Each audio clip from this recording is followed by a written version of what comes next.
I come from a poor family, yeah, yeah. We ain't never had a lot, yeah, yeah, yeah. But the Lord been good to us, yeah, yeah. Now we riding on the top, yeah, yeah, yeah. I come from a poor family, yeah, yeah. We ain't never had a lot, yeah, yeah, yeah. A very good morning to you, Richie. Good morning, Ray. Good morning, boat people. I was like, how do I make what's a word where people are in the boat? Yeah, they are. Passengers, I guess. Are they passengers? We should Google that. We'll go. But morning, guys. Thank you for joining us on Builder of All Things podcast.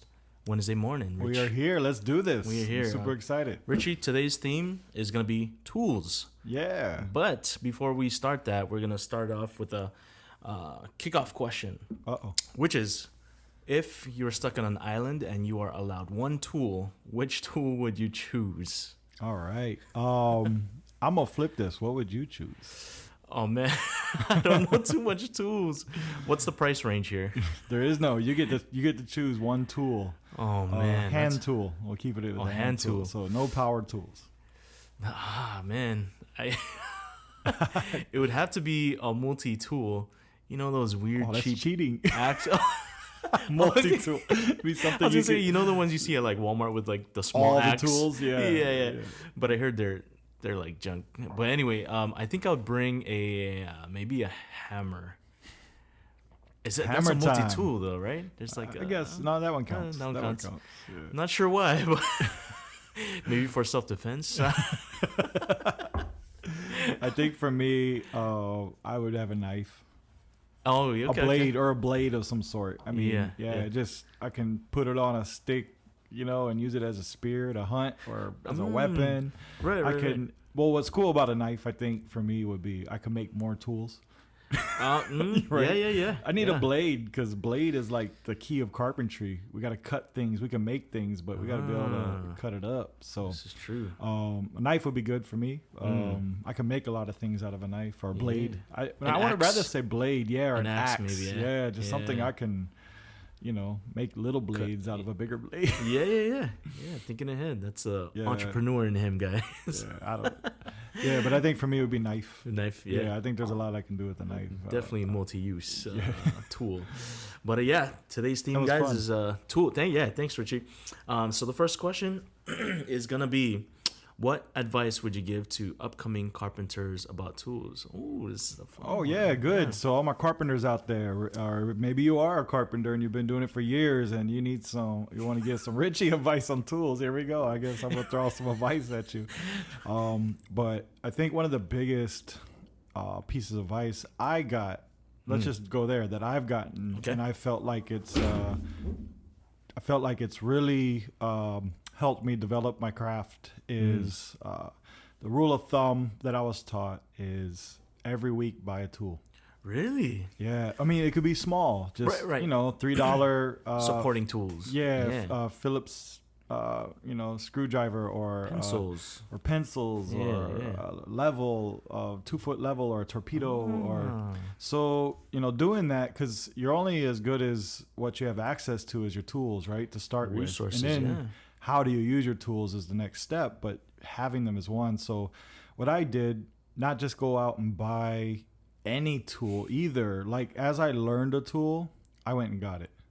Gotcha. So that was kind of my rule of thumb, and then it wasn't a really heavy burden either on, financially. I know some people want to go buy it all, but then I learned, if you don't even know how to use the tool, why do you even have it, right? In that process, Richie, do you go out and watch videos, or do you ask people, how do you like this tool, or what's your process of knowing? Well, usually researching? As a carpenter, you learn from somebody in a craft or in a skill that's above you or that's done it before, whether it's on YouTube or in person. But ultimately, that craft has to be passed down. Mm-hmm. You know what I mean? So there are a lot of carpenters that I've met in my time that hoard information because they're scared that they could lose their job. And then you have those who are willing to give the gift of learning. So I would say as advice to upcoming carpenters, definitely keep humility at the forefront of your learning, and just realize it's a gift. when somebody's teaching you to do something, Yeah. and especially with tools. Learning how to use a tool is gold. You know, it's so valuable. And then when learning it's one thing, but if you're able to get it right and have it as your own, you creates value in that tool. Like I've had, you know, tools just given to me are blessed, but there's a different value when you actually take your hard work money and you go buy it, and it becomes yours, and people ask, can I borrow that tool? You might be like, man, you better not. Please, you can. It's kind of like your tools in the video world, in the camera. It's probably not real easy just to pass your camera to an untrained person to carry for the day to go do some video.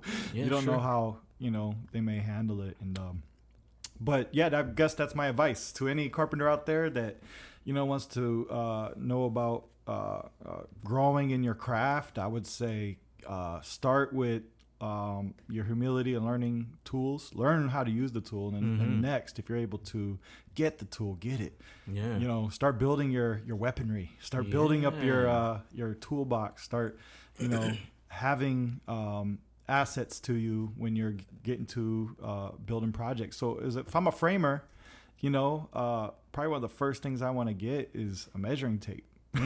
Right? Sure, and then probably everyone's trying to work their way up to get the pneumatic nail gun or whatever nail gun they use nowadays, or a square. It's another tool that can be used. But, you know, just start getting these tools. But then, you know, you're going to grow out of framing and jump into, oh, now we're doing sighting. What's the next tool you need? It's a totally different gun, totally different things, you know. So how do you carry the tools? You can have all these tools, but, you know, you're going to have to eventually get a pouch, you know. I wouldn't say just go invest all in these tools right away. I would say as you grow and learn them, grab them. But there are some essential tools that as a package you probably want to start with. You do want to have a pouch, maybe a small toolbox, a hammer, measuring tape, knife, right? Those are like the key components to start with, you know, and then you could just grow from there. You know, so I guess my advice with tools for anybody is just try to learn to use as many tools as possible. Don't be scared of them, but make sure you're trained in them as well, because tools can be very valuable, but they also could be safety hazards. Yeah, I hear you. Especially when you start getting into the big tools and power tools. You know, if you're not using them correctly, I've seen people lose thumbs. I've seen people, you know, fingers cut off at a perfectly 45-degree angle and got 4 nubs. Yo, that's wild. Nubby from the Big Island. That's what we used to call them, nubs. Oh, man. Nubbity nubs. Shucks. Imagine that. That's not even you can't even pull off a shaka. You just pull it off. Aka. But it's real, man. But it was nice. It was a nice cut. I mean, he I mean, it looked like a straight 45-degree cut. I mean, the nubs grew nicely. You know? But so when you're using these tools, make sure that, you know, you're trained properly, you're safe. But don't be scared to start. I remember the first time I saw a skill saw and somebody cut, I'm like, oh my gosh. Like that sounded very loud. You know, and it kind of set me back, and I was had this first like little fear of doing it. And then the guy was like, don't be scared of it. That's how you get hurt.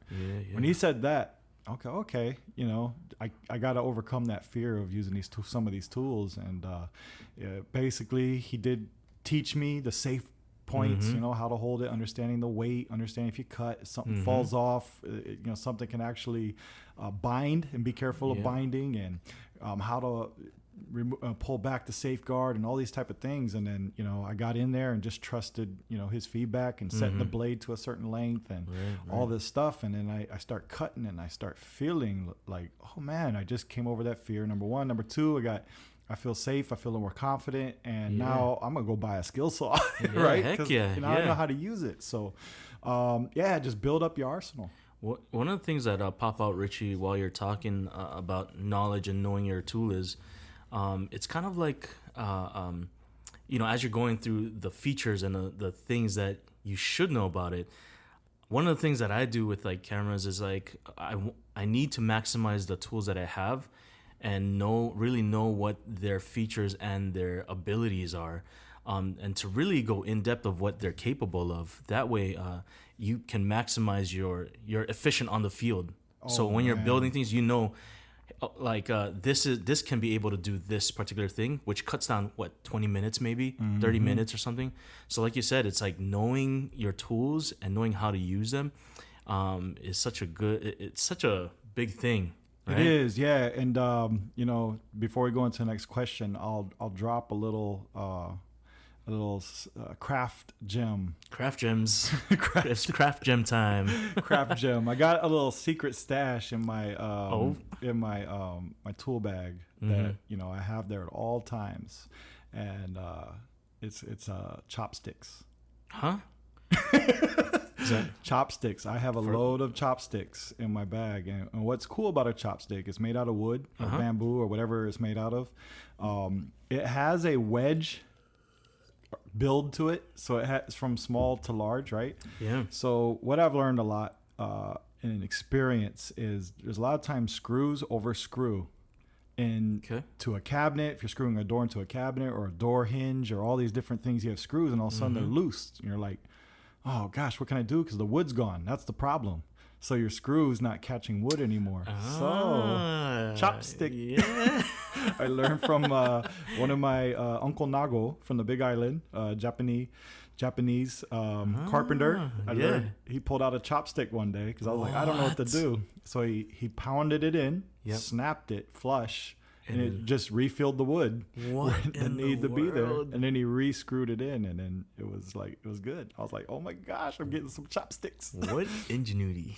Yeah, so I got a load of chopsticks in my. That's crazy. Great for like cabinetry, right? Cabinetry, door hinge. Hinges. Sometimes the screws are too small, but you can't have them too big because then they'll start, busting through the other side of the cabinet. So, chopstick. Do they have something that's not industrial but commercially provided, I guess, or available? I'm sure they do, but I mean, chopsticks are $2 for a pack of 100. We're good to go. Yeah. So. It would be cool to have like certain sizes for it. Patent. But anyway, let's move on to our second stream, Richie, which is going to be our business tools, guys. That's the theme. Just a reminder. Yeah. Which tool in business has helped you grow as a construction company? Oh man, that's an easy one. I think I already know. Oh man, this is. Can I call this one? Try. Builder Trend. Oh, you nailed it. Builder Trend, guys. You nailed it. Builder Trend. Follow us. Talk about it, Richie. Builder Trend, please follow us. We're about to give you some what do you call that? Some gems again. No, we're giving Builder Trend some advertisement right here. Oh yeah. Yeah. So that's true. Builder Trend is a cloud software for construction firms. For the people that aren't familiar with cloud, what's cloud real quick? Basically, it's in the clouds. That's exactly how I receive it. I'm like, where is like Wi-Fi and internet? It's in the cloud. So basically, a cloud-based software. It means they do have a database, I think, somewhere in Nebraska that houses all the information. But for us, connected to the internet, it goes into the internet world. Yep. So we don't need physical hard drives. We don't need physical hard drives. For the people that aren't familiar. But anyway, it's a cloud-based service. During 2014, 2015 of ATN season, we were really in search. We being me and Tiffany, my wife, as partners of ATN, were really in search for some way to find a tool to bring our level of excellence and efficiency to another level. We noticed that God was doing something. He was bringing in a lot of work, but we were hitting ceiling heights on what we could do because, I mean, there's only so much you can manage or see, and the paperwork and trying to hire people, it was just getting kind of crazy. So we're looking for a software where we can organize our jobs and basically have access to these different levels. So we're like looking online. We found a couple that were great like management softwares, but we're looking for something that specifically spoke to the contractor or construction world. And then one day we stumbled across this Nebraska cloud-based software called Builder Trend. And at the time, I think they only had about 250,000 users, and now they're in the millions.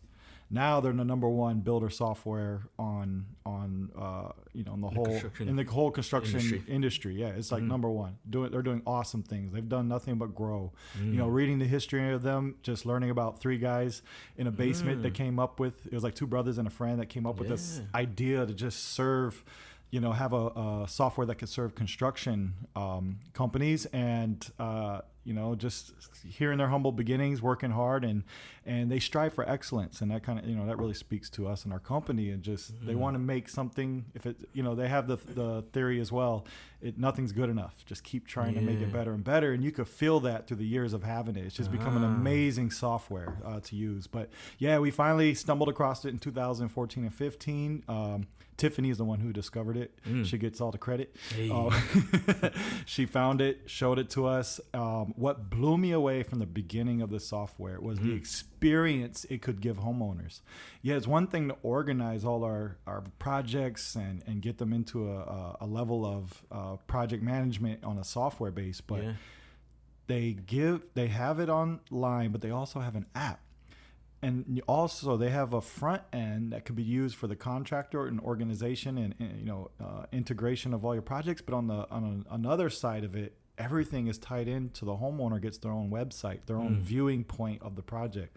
And I was like, oh my gosh. And then looking at it, it was actually presentable too. So I was like, homeowner, this was the key to communication to homeowners. It was bigger than what I even imagined what a software could do. It was like, wait a minute, not only is this going to organize everything, but it is about to translate construction projects to the homeowner in a beautiful presentation. It's an experience. So I was like, I'm like, this is it. This is the key. And I'm like, then I started like digging in. I'm like, okay, what can this thing do? I'm like, wow, it can take on unlimited projects.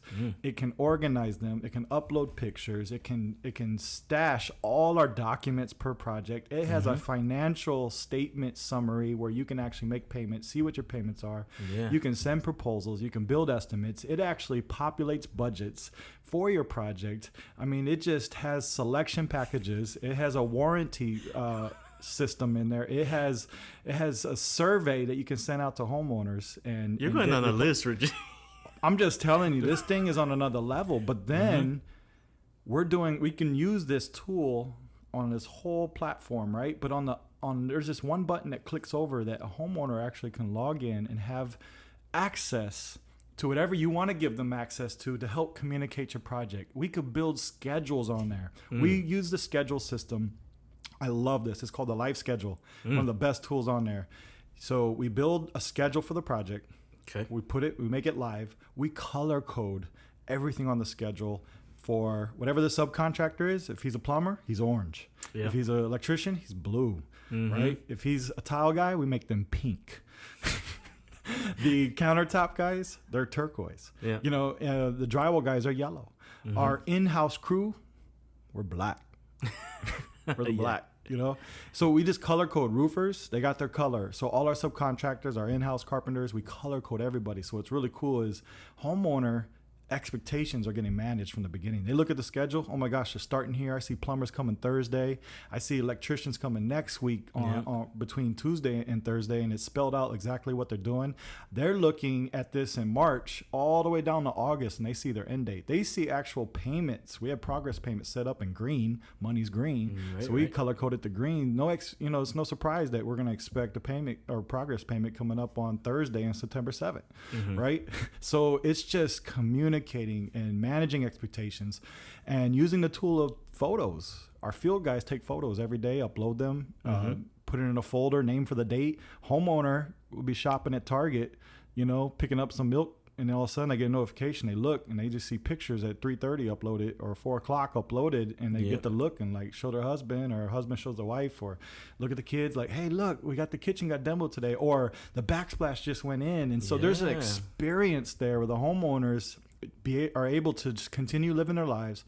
It minimizes their stress levels, right? Just knowing, hey, I see they're there every day per the schedule. I see live pictures getting posted every day. Right. I see where my money's going that I'm spending, because this is a lot of money when you get to renovations, big remodels, for sure, building a brand new home.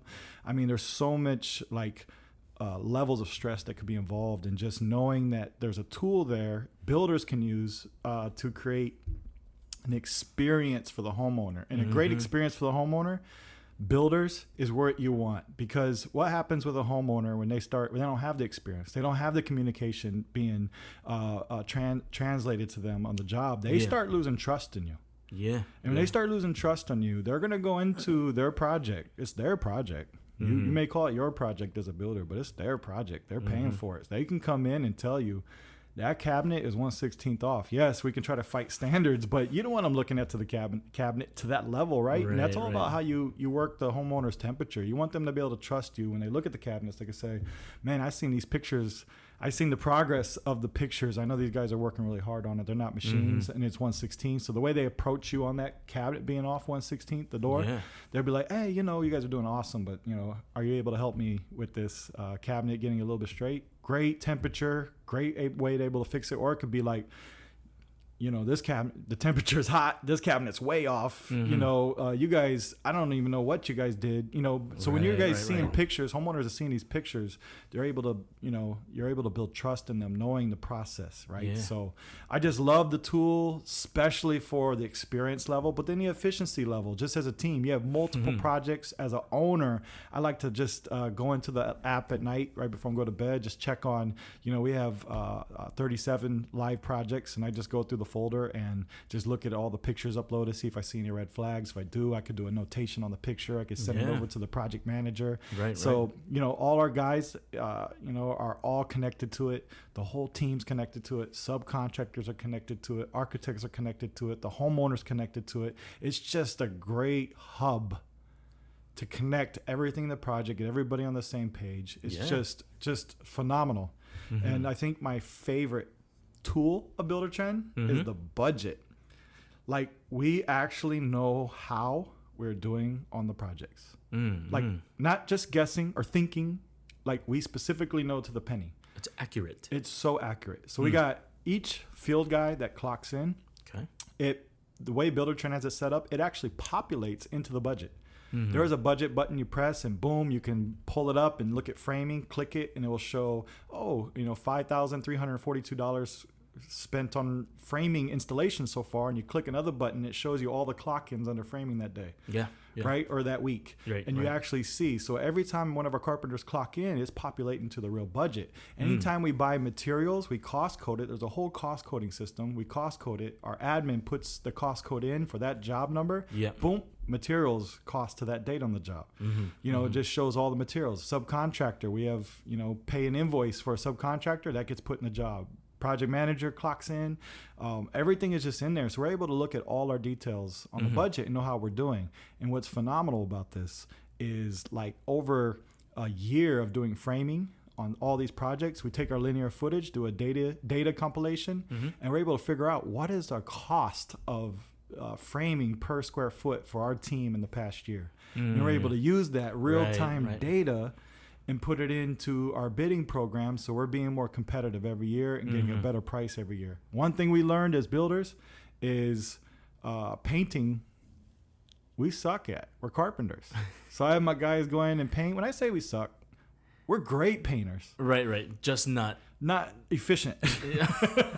Like, we take a long time for painting, so we're super expensive painters. So no, we shouldn't be painting. So we learned by doing the data compilation, we should start subbing out painting to help save costs, number one, but make us more competitive too in the market. So Builder Trend across the board, awesome tools, help us grow. Start at 500,000 a year in 2016 and get into one of the fastest growing companies in the nation. As far as growth and revenue, we give a lot of that credit to God and Builder Trend. What an extraordinary tool, Richie. Man. Once again, guys, tools, the themes. Richie wanted something. He needed a tool to get efficiency, and Builder Trend, once again, like, knowing the ins and out of the tool, let's just say of the tool, will get you that efficiency, but you won't get that level of efficiency unless you know what it can do. It's like I was talking about for the tools. Once, like, learning how to use it, number one. I know a lot of people are starting to grab Builder Trend and are using it, which is great, but knowing all the tools in that toolbox, there's a lot. You have to utilize and maximize it. That's two good things. Right on, yeah. Solid stream. As we head into the third stream, Richie, it's going to be, which faith tool do you use to help you get through life's ups and downs? Let's go. Faith tool. Lots of tools. Faith tool. Faith tool. Gosh, God's got a whole Bible manual of tools we can use. Yeah. So I guess I guess in my most recent years as a an adult, I just know there's a lot of up and downs in life, whether it's financial, health. Health's a scary one. People are alive and then one day they're not. So losing people.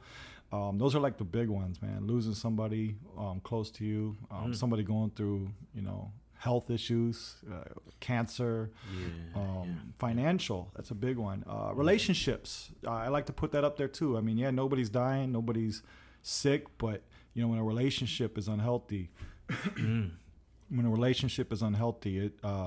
powerful. It hurts. It's an up and down. It's a down, right? Big time. Yeah. So my tool, personally, everyone else might have their own tool, but the key to really fight the downs or get me through would be worship.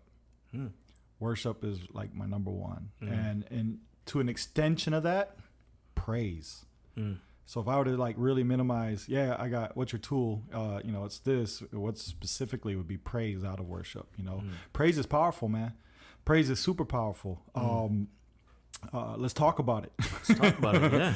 Yeah. Praise. What is praise? What is worship? Worship. I think I really truly believe we're all created to worship.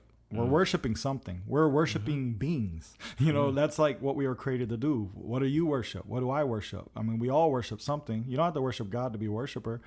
We're all worshiping something. You've seen it in Moses' day when he helped lead the Hebrews out of Egypt, and they went to Mount Sinai, and Moses disappeared for a little bit, and they just started like, we need to worship something.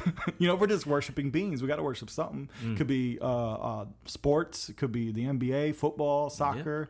It could be music. It could be love. It could be. There's so many different cars. There's so many different things we could worship, and that's okay. It's okay to recognize that we want to worship things, and it's not like a bad thing. But ultimately, God created us to worship Him. And that's where we'll get our full fulfillment. When we're worshiping other things, there's an end to it, right? There's a means to an end. So NBA won't always come through for you. Some days it will be there, and the glories will be there. We'll talk about glory a little bit, but the glories will be there. But then some days it's not. The Warriors didn't make it to the playoffs this year. NBA didn't come through for me, right? They didn't. Yeah. Curry and them didn't come through, so it wasn't there. So how worship is created in us is by God, and what we worship is based on what glories we see in life. So what is glory? Glory is when we see a magnificence or a splendor or a great beauty in something. Like, I'll tell you right now, I have a lot of glories in NBA. Like the moment Michael Jordan had the last second shot against the Cavaliers back in the 90s, and he crossed over, I forget what's his name, white boy, and then jumped up for a jumper and made the last second shot to win the game. I mean, Jordan jumped higher than I think he's ever jumped just to throw his arm up like this, and I think I did the same thing, right? Jumped in the air, and I seen the glory in the NBA, right? I seen the glory in Michael Jordan, and that's just normal reaction. That's how we're built. So, I was captured by it. Like, oh man, it's so awesome, NBA. That moment, how it made me feel, right? Cars. My 16-year-old daughter, Anuhea, is now into cars. She's 16. She's about to be 17. She's getting her driver's license. She's looking around on different links trying to find cars, and she's digging in, and one of her friends right now is into cars, and they're just looking. But before, she wouldn't even really look at cars. But now, like 10 cars will drive by, all of a sudden one drives by that she likes, right? Like that's a little bit loud, it's fast, it looks good, it meets exactly her desire. She's like, oh, that's a nice car. She's seen the glory in that car, right? She was captured by its magnificence or its splendor or its beauty or whatever the case may be. She's seen glory. So number one, to use the tool, we can't just worship or praise God for the sake of praising him, right? That's not a tool. That's just an empty. It's a task. It's a task. Yeah, you nailed it, Ray. So praise and worship is basically, you got to be able to see the glory in God. You know, when you see the glory in God, it says that we are transformed by his glory from one degree of glory to another. So we constantly got to, you know, as you spend time with him and have a relationship with him, you're going to start seeing glories in him. Like the fact that I know where I'm going when I'm going to die, and being able to capture the understanding of, wow, like, I'm going to have eternal life with him. You know, that's a glory. Knowing we're going to get new bodies, because my body sucks, man. It's like, it's going down, right? Getting a little flabby. I'm getting a little wrinkled. I'm getting a little bit, knees getting a little sore. Hey, after the 3-0, bro, you start feeling things that you...